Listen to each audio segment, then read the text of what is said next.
दोस्तों, एक भीड़ भाड़ चौराहे से एक चमचमाती फॉर्च्यूनर कार गुजरने ही वाली थी, लेकिन चौराहे पर भारी जाम लगा हुआ था। उस फॉर्च्यूनर कार में बैठे व्यक्ति ने अपने ड्राइवर से कहा, भाई साहब, थोड़ी देर रुक जाइए, इतनी भी क्या जल्दी है। सामने बहुत सारे लोग खड़े हैं और मुझे लग रहा है कि जाम काफ़ी दूर तक फैला हुआ है, इसलिए जल्दबाजी मत करो, आराम से चलो। ड्राइवर ने उसके निर्देशानुसार कार को वहीं चौराहे पर रोक लिया, तब तक के लिए जब तक जाम खाली न हो जाए। तो दोस्तों, आज की कहानी वाकई में दिल को झकझोर देने वाली और दिल को छू जाने वाली या सीख देने वाली है और सचेत भी करेगी। लेकिन दोस्तों, वीडियो में आगे बढ़ने से पहले अगर आप हमारे चैनल पर नए हैं तो कृपया चैनल को सब्सक्राइब कर लें और वीडियो को लाइक ज़रूर करें। आपके सपोर्ट से हमारा हौसला बढ़ता है और हम आपके लिए इसी तरह की अनोखी और महत्वपूर्ण कहानी लेकर आते रहेंगे। तो चलिए आज की सच्ची कहानी शुरू करते हैं। दोस्तों, 14 अगस्त 2015 की बात है। उत्तर प्रदेश का एक ज़िला है कन्नौज, और इसी कन्नौज में एक नगर है छिबरामऊ। मैंने पहले जिस चौराहे की बात की थी वही छिबरामऊ का चौराहा है, जहां जाम लगा हुआ था। किसी जाम में एक फॉर्च्यूनर कार रुकी हुई थी, जिसके मालिक सत्येंद्र चौहान थे। सत्येंद्र जी किसी विशेष काम से दिल्ली जा रहे थे। सत्येंद्र चौहान बहुत ही दयालु स्वभाव के व्यक्ति थे। जब उनकी कार रुकी तो उन्होंने देखा कि उनकी गाड़ी के पास 3-4 महिलाएं खड़ी हैं, जो बेहद गंदे और मैले कपड़े पहने हुए थे। उन्हें देखकर सत्येंद्र जी को लगा कि यह महिलाएं भीख मांगने वाली हैं, जैसे अक्सर चौराहों पर देखा जाता है। जैसे ही सत्येंद्र चौहान का ड्राइवर कार का शीशा नीचे करता है, सत्येंद्र जी अपनी जेब में हाथ डालते हैं और पर्स निकालकर उसमें से कुछ रुपए की गड्डियाँ उन्होंने उन महिलाओं को 1,000 रुपये दे दिए। इसी दौरान सत्येंद्र चौहान ने देखा कि अब जाम खुल गया है, तो उन्होंने ड्राइवर से कहा, गाड़ी आगे बढ़ाओ।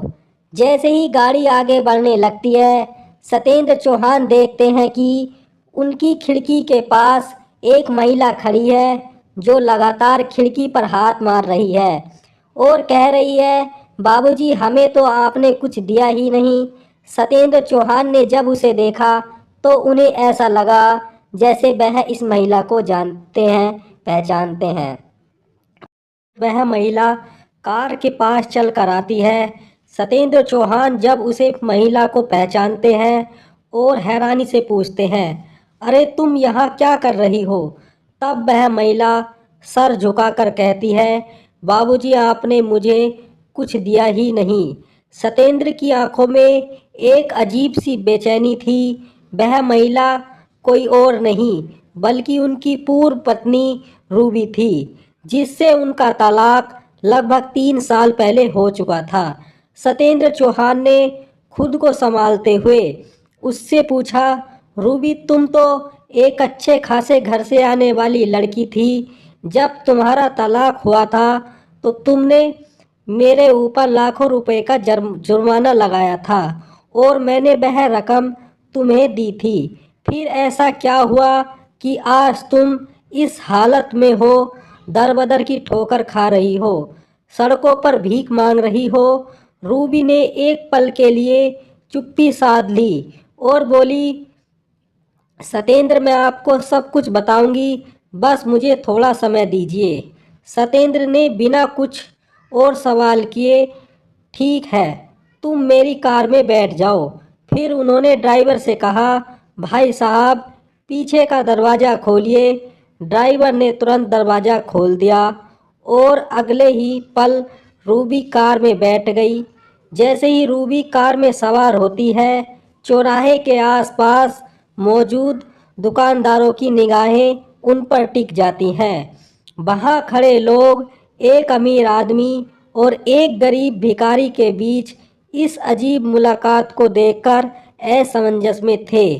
उन्हें शक होने लगा कि कहीं यह व्यक्ति इस महिला को किसी गलत काम के लिए तो नहीं ले जा रहा है। देखते ही देखते वहां लोगों की भीड़ इकट्ठा हो गई और सब एक दूसरे से पूछने लगे, क्या हो रहा है? यह अमीर आदमी इस महिला को क्यों लेकर जा रहा है? पूरा बाजार इस रहस्यमयी घटना को जानने के लिए उत्सुक हो गया था। सत्येंद्र ने जब यह देखा तो उन्होंने ड्राइवर से कहा, चलो यहाँ से निकलने, ज़्यादा रुकना ठीक नहीं होगा। और इसी के साथ उनकी कार जाम से निकलकर धीरे धीरे आगे बढ़ने लगी। जब सत्येंद्र चौहान ने रूबी को अपनी गाड़ी में बैठाया तो वह अकेली नहीं थी, उसके साथ 3-4 और भीख मांगने वाली महिलाएं थीं। वह यह समझ नहीं पा रही थी कि रूबी एक आदमी की कार में क्यों बैठ रही है और उनका आपस में क्या संबंध है। महिलाओं के मन में शक पैदा हो गया और वह आपस में धीरे धीरे चर्चा करने लगी। उनकी बातों ने जल्द ही तूल पकड़ लिया और 1 मिनट के अंदर यह खबर पूरे बाजार में फैल गई कि एक अमीर व्यक्ति किसी भिखारी महिला को अपनी कार में बैठाकर ले जा रहा है। बाजार में लाखों की भीड़ जमा हो गई और वह इस दृश्य को समझने की कोशिश करने लगे। कुछ लोग सोच रहे थे कि कहीं यह महिला किसी अनहोनी की शिकार तो नहीं हो रही। इनमें से कुछ लोगों ने उस महिला से पूछना शुरू किया, वह कार में क्यों बैठी और इसका इस व्यक्ति से क्या संबंध है। इस पर रूबी ने स्पष्ट किया, दरअसल ये मेरे तलाकशुदा पति सत्येंद्र चौहान साहब हैं। मुझे यह ज़बरदस्ती नहीं ले जा रहे हैं, बल्कि मैं खुद अपनी मर्जी से उनके साथ जाना चाहती हूँ। इतना कहने पर कुछ लोग आश्वस्त हो गए, लेकिन बाजार में कानाफूसी और संदेह की हलचल अभी थी। सत्येंद्र चौहान ने स्थिति की गंभीरता को भांपते हुए ड्राइवर से कहा, जल्दी गाड़ी चलाओ, यहाँ और रुकना ठीक नहीं होगा। धीरे धीरे फॉर्च्यूनर कार बाजार से आगे बढ़ गई और सत्येंद्र ने रूबी को अपने साथ लेकर जाने का फैसला किया। लोग अब भी एक दूसरे से सवाल पूछते रह गए कि आखिरकार इस महिला की कहानी क्या है और उसका जीवन इस मोड़ पर क्यों आ गया। सत्येंद्र चौहान और रूबी एक होटल पर बैठे थे। सत्येंद्र ने अपने ड्राइवर को कुछ पैसे दिए और कहा, जाओ मार्केट से उनके लिए एक अच्छी सी साड़ी और एक चप्पल जोड़ी खरीद कर ले आओ। ड्राइवर तुरंत मार्केट की ओर रवाना हो गया। इसी बीच सत्येंद्र चौहान ने रूबी से कहा, रूबी तुम होटल के अंदर जाओ और महिला स्नानागार में जाकर स्नान करो। रूबी, जो पहले ही अपने हालात से टूट चुकी थी, चुपचाप होटल के अंदर चली गई और स्नान करने के बाद वह खुद को ताज़ा महसूस कर रही थी। जब वह बाहर आई तो ड्राइवर उसके लिए नई साड़ी और चप्पल लेकर आ चुका था। सत्येंद्र ने उसे नई साड़ी पहनने के लिए कहा। रूबी ने साड़ी पहनी और जैसे ही वह बाहर आई, सत्येंद्र चौहान की नज़र उस पर ठहर गई। वह एक पल के लिए उसकी ओर देखता ही रह गया। रूबी की बदली हुई सूरत और उसके चेहरे की मासूमियत ने सत्येंद्र को पुरानी यादों में वापस खींच लिया। सत्येंद्र ने मन ही मन सोचा, हालात चाहे जैसे भी बदल गए हों, लेकिन रूबी का चेहरा और चाल चलन बिल्कुल भी नहीं बदला। वह सिर्फ मजबूरी की मारी है। सत्येंद्र ने रूबी से कहा, रूबी मैं किसी ज़रूरी काम से दिल्ली जा रहा हूँ। अगर तुम मुझे थोड़ा सा समय दो तो मैं कल आकर तुमसे मिलूँगा। तुम मुझे अपना पता लिख कर दे दो ताकि मैं वहाँ से लौट के बाद में तुमसे मुलाकात कर सकूँ। रूबी ने बिना कुछ कहे एक पर्चे पर अपना पता लिखा और सत्येंद्र को दे दिया। सत्येंद्र फिर दिल्ली के लिए रवाना हो गए। दिल्ली पहुंचकर उन्होंने दिन में अपने सभी काम जल्द से जल्द निपटाने की कोशिश की ताकि वापस आकर रूबी से मिल सके, लेकिन उसी रात जब वह होटल में सोने गए तो उनके मन बहुत बेचैन था। पुरानी यादें, रूबी की बदहाली और उसके हालात उनको मन में बार बार घूम रहे थे। उधर रूबी की भी हालत कुछ ऐसी ही थी। उसने कभी सोचा नहीं था कि उसकी जिंदगी इस मोड़ पर आ जाएगी और वह अचानक दोबारा उनसे मिलन होगा। दोनों के लिए वह रात काटनी मुश्किल हो रही थी। सतेंद्र की रात करवटें बदलते हुए और सोते हुए बीती और रूबी की जो चौराहे पर भीख मांगती थी उसकी भी वह रात नहीं कट रही थी। बेचैनी और सवालों से भरी थी। दोस्तों दोनों ने वहाँ पूरी रात करवटें बदलते हुए बिताए। अगले दिन सत्येंद्र चौहान दिल्ली से लौटते हैं और रूबी द्वारा बताए गए पते पर पहुंचते हैं, लेकिन वहाँ पता चलता है कि पर है ही नहीं।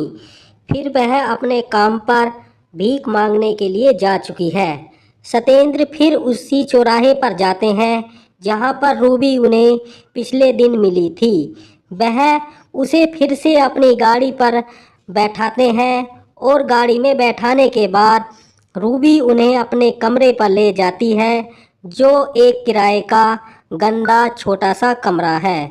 जब वह उस कमरे में प्रवेश करते हैं तो देखते हैं कि एक बेड रखा हुआ है और बेड के ऊपर सत्येंद्र और रूबी की एक फ़ोटो टंगी हुई है। जैसे ही सत्येंद्र की नज़र उस फोटो पर पड़ती है, वह रूबी से पूछते हैं, रूबी हमारा तो तलाक 2-3 साल पहले हो चुका है। हम एकदम अलग अलग रास्तों पर चले गए थे। सब कुछ बंटवारा हो चुका था। कोर्ट में सब कुछ तय हो गया था। तुमने मेरे ऊपर जो हर्जाना लगाया था वह 4 लाख भी मैंने तुम्हें दे दिए थे। तो यह आखिर तस्वीर क्यों लगा रखी है। दोस्तों रूबी फूट फूट कर रोने लगती है और कहती है, असल मैंने आपको तलाक भले ही दे दिया था, लेकिन उस तलाक के पीछे मेरी रजामंदी नहीं थी। मैं दरअसल आपको कभी तलाक देना ही नहीं चाहती थी। मैं आज भी आपको उतना ही प्यार करती हूँ जितना कि शादी के बाद किया करती थी। सत्येंद्र चौहान जी इस जवाब से हैरान थे। वे कहते हैं, मुझे तलाक क्यों दे दिया। तब वह पूरी कहानी बताती है और कहती है, दरअसल मेरे एक जीजा होते हैं, मेरे पिता और मेरा एक भाई भी है। सत्येंद्र तुम एक बड़े बिजनेसमैन थे और तुम्हारे पास बहुत सारी संपत्ति थी और तुम्हारे पास अपूर्ण पैसा था। जब हमारी शादी हुई थी तो मेरे घर वालों ने तुम्हारे घर का रिश्ता देखने के लिए भेजा था।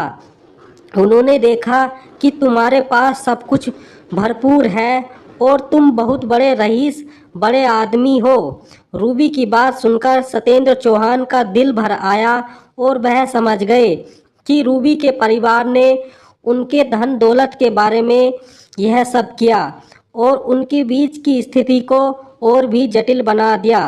वह लोग सोचते हैं कि हमें चाहे जो करना पड़े, लेकिन लड़का इकलौता है, इसलिए हम शादी इसी के यहाँ करेंगे और लास्ट में होता भी वही है। वह शादी सत्येंद्र चौहान से होती है। जब शादी हो जाती है, क्योंकि जो जीजा था वह बहुत ही लालची टाइप का आदमी था और जो कहता था वही सत्येंद्र चौहान की ससुराल में मान्य होता था, यानी रूबी के माता पिता और भाई मानते थे। जब रूबी दुल्हन बनकर सत्येंद्र चौहान के घर जा चुकी थी तो जैसे जैसे 1-2 साल रिश्ता चलता है, उसके बाद धीरे धीरे उसके जीजा, भाई, माँ बाप सब लोग रूबी को कहीं ना कहीं से चाहने लगते हैं। वह बकाए में आ जाती है और अपना घर खुद ही तोड़ने पर उतावली हो जाती है। स्थिति यहाँ तक पहुँच जाती है कि दोनों का आपस में तलाक का केस चलने लगता है। रूबी के जीजा को और रूबी के घर वालों को, यानी उसके मायके वालों को पता था कि सत्येंद्र चौहान के पास पैसों की कोई कमी नहीं है, तो अगर मैं उनके ऊपर जुर्माना ठोकूंगा तो यह आराम से पैसे दे देंगे और उस पैसे को लेकर हम अपनी ज़िंदगी अच्छी तरीके से गुजारेंगे। लेकिन रूबी को इस चीज़ की भनक नहीं थी। यह लोग उसका घर बिगाड़ रहे हैं, उसका घर फूंक रहे हैं और उसके साथ धोखा दे रहे हैं। रूबी भी अपने परिवार के दबाव में आकर धीरे धीरे बदलने लगती है। रूबी अपने मम्मी पापा और अपने भाई के कहने पर यह सारा कृत्य करती थी और अंत में कोर्ट में दोनों का तलाक हो जाता है। रूबी अपने परिवार वालों के कहने पर 4 लाख का जुर्माना सत्येंद्र चौहान पर ठोक देती है और सत्येंद्र चौहान भरे कोर्ट में 4 लाख रुपए अदा करके तलाक ले लेते हैं। इसी प्रकार दोनों का संबंध विच्छेद हो जाता है। यह सारे पैसे रूबी के नाम से उसके खाते में आ जाते हैं। धीरे धीरे उसका जीजा कहता है, रूबी देखो, अब तुम्हारा तलाक हो गया है, हमें तुम्हारी अच्छी शादी करा दूंगा, लेकिन तुमसे कोई शादी नहीं करेगा क्योंकि तुम तलाकशुदा हो। इसलिए तुम्हें सबसे पहले एक छोटा सा घर बनाना होगा, एक प्लॉट या ज़मीन खरीदनी होगी ताकि कोई भी लड़का या परिवार लालच में आकर तुमसे शादी करने के लिए तैयार हो जाए। उसका जीजा और उसके परिवार वाले उसे उसके नाम पर 3 लाख रुपए ले लेते हैं। अंत में उसे कुछ नहीं मिलता। धीरे धीरे से सभी पैसे रूबी के खाते से निकाल देते हैं। इसी तरह रूबी अपने परिवार की बातों में आकर न केवल अपने पति की होती है बल्कि अपनी मेहनत की कमाई को भी अपने परिवार के हाथों गंवा देती है। और जब रूबी के पूरे पैसे खत्म हो जाते हैं तब तक उसका इकलौता भाई शादी कर लेता है। शादी होने के बाद जब उसकी पत्नी घर आती है तो वह रूबी से बहुत ज़्यादा जलन रखने लगती है और रूबी उसे फूटी आंखों भी नहीं सुहाती। अब रूबी बड़ी हो चुकी थी। जब उसकी शादी हुई थी तब शायद उसकी समझदारी की अवस्था इतनी परिपक्व नहीं थी कि वह चीज़ों को समझ पाती। लेकिन अब दोस्तों, रूबी सब कुछ समझ पा रही थी, सब कुछ जान चुकी थी, लेकिन बहुत देर हो चुकी थी। उसने अपने हंसते खेलते परिवार में अपने हाथों से आग लगा दी थी। जब उसका पैसा खत्म हो जाता है तो रूबी का भाई और उसके माता पिता उसे घर से निकाल देते हैं। वह अपने जीजा के पास पहुंचती है, लेकिन जीजा भी कहता है, तुम्हें जहां मर्जी हो वहां चली जाओ। जब तुम अपने पति की नहीं हो सकी तो तुम हम लोगों की कब होगी। रूबी फिर सीधा चली जाती है। उसके पास कहीं रहने का कोई ऑप्शन नहीं होता था। घर घर मजदूरी वह सड़क पर कुछ महिलाओं से मिलती है। वह सभी एक दूसरे से मिलकर ऐसी महिलाओं से उसकी मुलाकात होती है जो सड़क पर भीख मांगने का काम करती है। दोस्तों, रूबी उन लोगों के साथ रहने लगी और उनके साथ खाना खाने लगी। अब उसका जीवन झोपड़ी झुग्गी में चल रहा था। धीरे धीरे रूबी भी इस धंधे में उतर आई और अब वह भी भीख मांगने लगी। जब पूरी कहानी रूबी ने इस कमरे में अपने पति सत्येंद्र चौहान को सुनाई तो सत्येंद्र चौहान साहब की आंखों से आंसू निकलकर जमीन पर गिरने लगे। रूबी सत्येंद्र से पूछती है, माँ तो मुझे बहुत मानती थी, माँ का क्या हाल है। सत्येंद्र कहते हैं, माँ आज भी वैसी ही है, माँ तुम्हें आज भी याद करती है। उन्होंने पता नहीं कितनी बार मुझसे कहा, क्या मेरी बहू अब मुझे वापस नहीं मिल सकती, लेकिन वह बुजुर्ग हो चुकी है। अब मैं उन्हें क्या बताऊं कि हमारा कोर्ट में तलाक हो चुका है और अब हम कभी एक दूसरे के नहीं हो सकते। रूबी सत्येंद्र से कहती है, अगर दिल सच्चा हो, मोहब्बत सच्ची हो और इरादे नेक हो तो हम अभी भी एक हो सकते हैं। सत्येंद्र कहते हैं, नहीं, कानूनी तौर पर और धार्मिक रूप से हम हर तरह से अलग हो चुके हैं। इतना कहकर सत्येंद्र चौहान कुछ पैसे निकालते हैं और कहते हैं, यह पैसे रख लो, हर महीने की जो जो खर्चा होगा उसे मैं देता रहूँगा, लेकिन मैं तुम्हें अपने साथ नहीं ले जा सकता। वह यह पैसे रूबी को देता है और अपनी कार में बैठ जाता है। जैसे ही वह सवार होता है, रूबी उसके पैरों में पड़कर रोने लगती है, जिससे उसका दिल पिघल जाता है। वह कहती है, एक बार मुझे अपनी सासू माँ से बात करने दो। सत्येंद्र अपनी जेब से मोबाइल निकालता है और तुरंत अपनी माँ को कॉल करता है। माँ, रूबी मिल गई, रूबी से बात करना है। जैसे ही उसकी माँ यह सुनती है कि उसकी बहू रूबी आज कितने दिनों बाद उसके बेटे से मिली है, वह तुरंत कहती है, बेटा बात करो, मुझे बहुत कुछ कहना है। सत्येंद्र अपने फ़ोन को रूबी के हाथ में देता है। अब सासू और बहू दोनों एक दूसरे से काफ़ी बातें करती हैं। सत्येंद्र की माँ कहती है, ऐसा करो, तुम बहू को सीधा घर वापस लेकर आओ। सत्येंद्र अपनी माँ की बातों को टाल नहीं पाता है। सत्येंद्र चौहान, जो अपनी भावनाओं को संभाल नहीं पा रहा था, रूबी को अपने फॉर्च्यूनर कार में बैठाता है और सीधे अपने घर पहुंचता है। दोस्तों, जैसे ही वह घर पहुंचता है, वह देखता है कि उसकी माँ आरती की थाल सजाए अपनी बहू का इंतजार कर रही है। वह अपनी बहू की आरती करती है और दोनों एक दूसरे के गले मिलते हैं। सास बहू एक दूसरे के साथ रोने लगती हैं। उसके बाद सत्येंद्र कहता है, माँ, यह वही रूबी है जिसमें कोर्ट ने मुझसे 4 लाख रुपए का जुर्माना लिया था और मैंने 4 लाख रुपए भरे थे। इस महिला को दोबारा अपने घर में रखना चाहिए। उसकी माँ जवाब देती है, बेटा, अगर सुबह का भूला शाम को घर वापस आ जाए तो उसे भूला नहीं कहते। यह भी एक इंसान है और गलतियां हमेशा इंसानों से ही होती है। अगर इसमें कोई गलती की है और इसे माफ़ कर दीजिए। सत्येंद्र अब अपनी तलाकशुदा पत्नी रूबी को माफ़ कर देता है